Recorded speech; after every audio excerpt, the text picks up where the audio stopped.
Welcome to Tenor Tech, where I solve the problems you didn't even know you had. You start by confirming the essentials.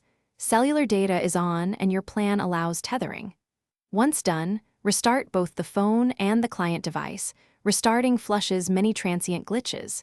Make sure you toggle airplane mode for about 10 seconds if radios seem stuck. Next, open Hotspot settings and verify SSID, password, and that the hotspot is discoverable. Doing these steps first removes trivial blocks, so you can focus on deeper configuration if the connection still fails.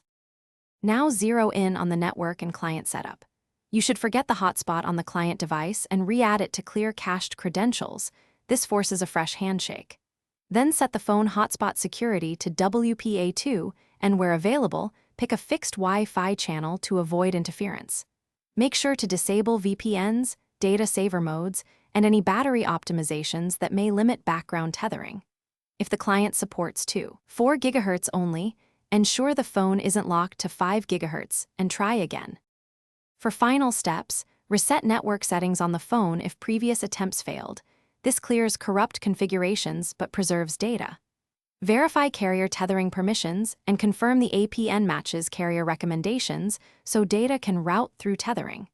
If Wi-Fi hotspot still fails, try USB tethering for a direct link or Bluetooth tethering for low bandwidth needs. One key troubleshooting tip: if nothing works, test a different phone as the hotspot source to isolate whether the issue is the original handset. Thanks for watching. Subscribe to keep your life in tune.